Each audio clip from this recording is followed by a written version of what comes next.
fingernails work well. Huh? Your fingernails work well. Hey everybody, Kaye here on the homestead in Tennessee, and I have my friend Gina here. She's a late bloomer fan for 6 years. She's seen every single late bloomer video. Yes. And we're finally meeting in person, and she said, I'm here to help.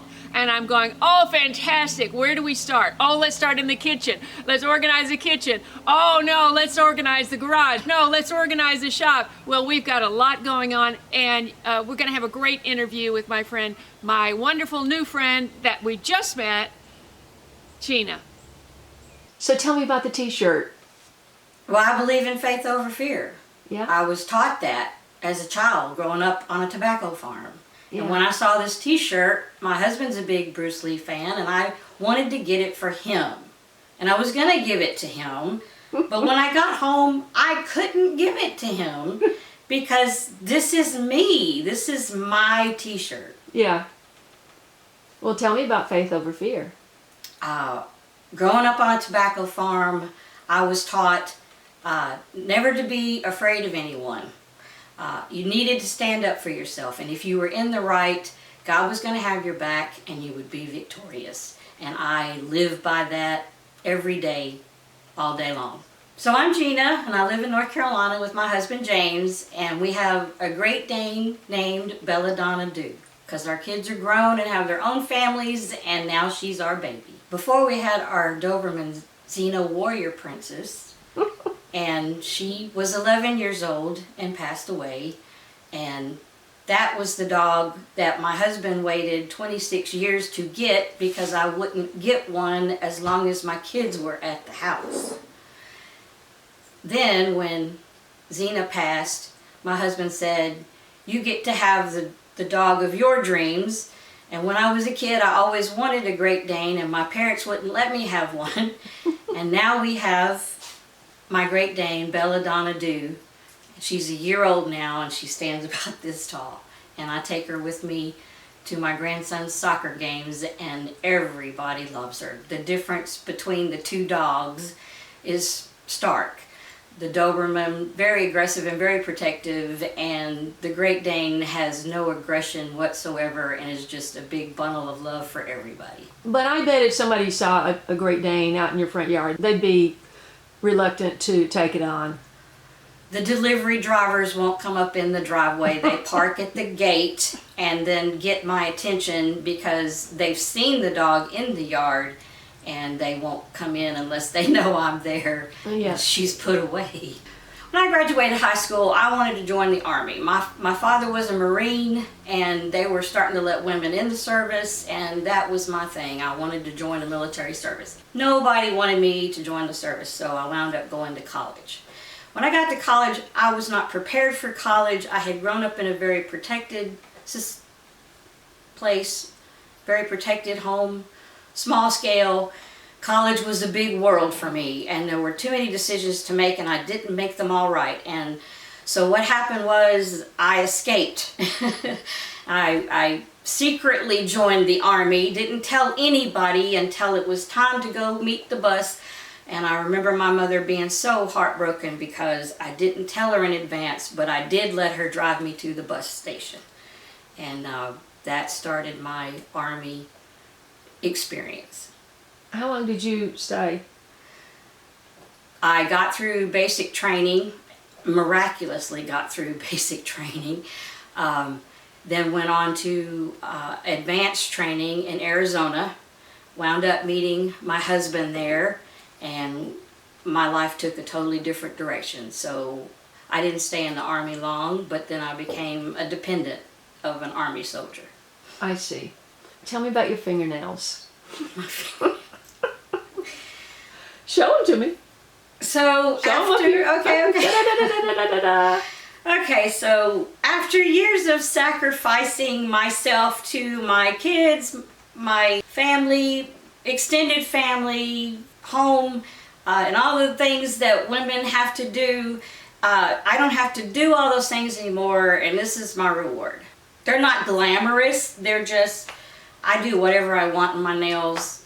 People are always saying, how can you do anything in those nails? But Like I did yesterday. I don't pay attention. I've learned how to do whatever, and it doesn't bother me, and You don't wear gloves. I don't wear gloves. That's amazing. Sometimes I'm embarrassed because I forget to clean them when I go get them done, but all they say is, I guess you're a gardener. Yeah. And I say, yes, I'm a gardener. I had a job as a security guard at a turkey plant. My only thing that I had to do in that little booth at night was to open the gate and close the gate after these huge trucks came in and out with their turkeys.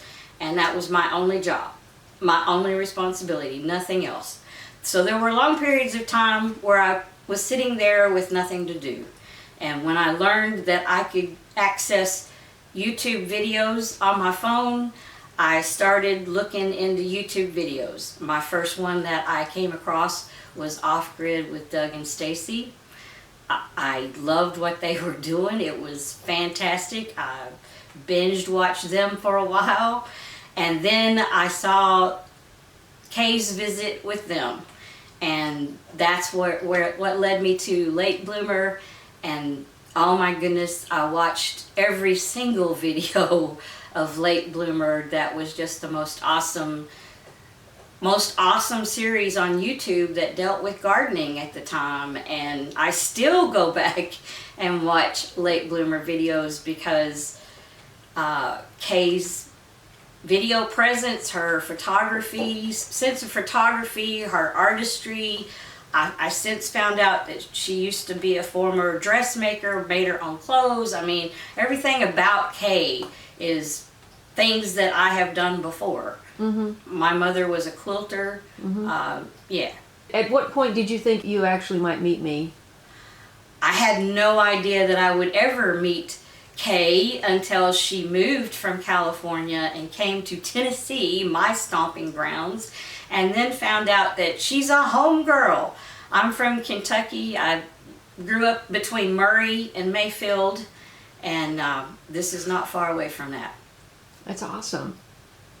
And you're in North Carolina, and I'll have to come down and visit you and see your garden.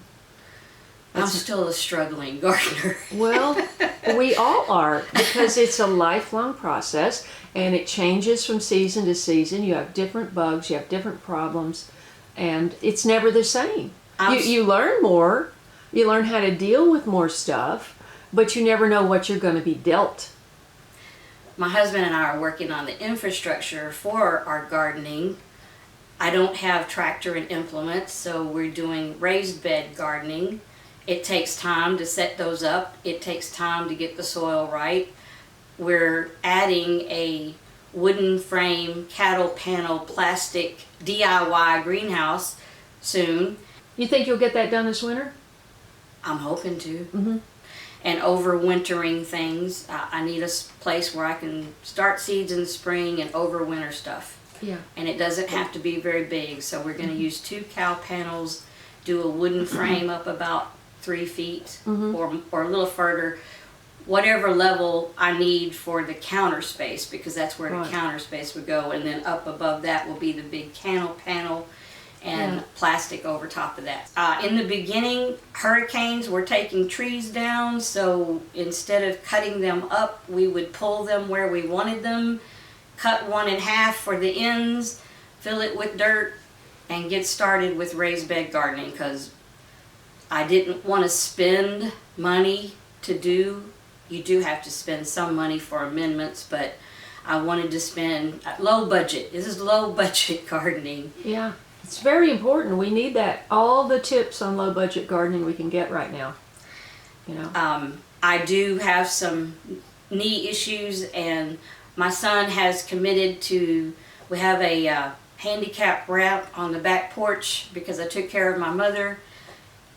And we're going to build, or he's going to build me a higher raised bed garden so that I don't have to do any bending, and that will be pretty much my kitchen garden where I put the herbs and stuff that I want to come out and clip and go back in the house with. So that's a future plan as well. Right, right.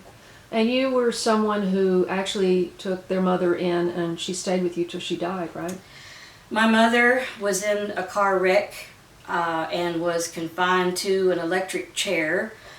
My brothers and I, she had a nice house. She didn't have a mortgage. We, for years, made every modification we could to keep her living independently as long as we could.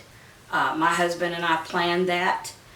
So when we got our modular home put in, we built the deck and then the ramp. She came and visited for several months at a time. So like through the winter, she'd come to my house, and then in the summer, we'd take her back to her house where she was comfortable. She had a big house where she could do whatever from her chair. She was very comfortable.